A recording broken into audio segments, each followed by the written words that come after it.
बिस्मिल्लाहिर्रहमानिर्रहीम। अस्सलातु वस्सलामु अलैका या रसूलल्लाह। अस्सलातु वस्सलामु अलैका या हबीबल्लाह व अला आलिका व अस्हाबिका सय्यदी या रसूलल्लाह सल्लल्लाहु तआला अलैहि वसल्लम।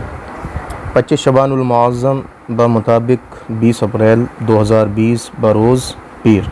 अल्हम्दुलिल्लाह फ़िक्र रज़ा की जानिब से ये हमारा 5वां दर्स है और हमारे इस दर्स का मौजू है अक़ाइद। बाज़ लोग ये अक़ीदा रखते हैं कि अल्लाह ताला आसमानों में है, या इस तरीके का अक़ीदा रखते हैं कि रोज़ी देने वाला ऊपर बैठा है।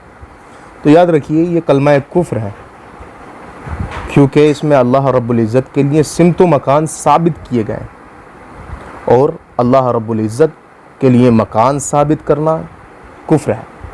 वो मकान से पाक है। ये कहना कि खुदा ऊपर है और हम नीचे हैं, ये कलमा भी कलमाए कुफ्र है।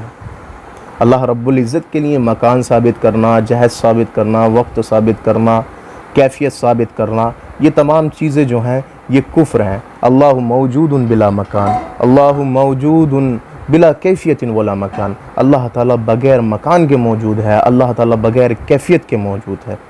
और कभी कभार मतलब ये देखने को मिलता है कि बाज़ लोग अपने बच्चों को ये तालीम देते हैं कि अल्लाह जो है वो आसमान में है। जब बच्चों से पूछा जाता है कि अल्लाह कहाँ है, तो बच्चे उंगली उठाकर आसमान की तरफ इशारा करते हैं, जिसका मतलब ये होता है कि अल्लाह जो है आसमान में है। माज़ल्लाह रब्बिल आलमीन। याद रखिए यहाँ पर इस तरह वो ही सिखाता है जिसका अपना जहन भी यही होता है कि माज़ल्लाह अल्लाह ताला ऊपर है, ऊपर उसका मकान है जिसमें वो रहता है।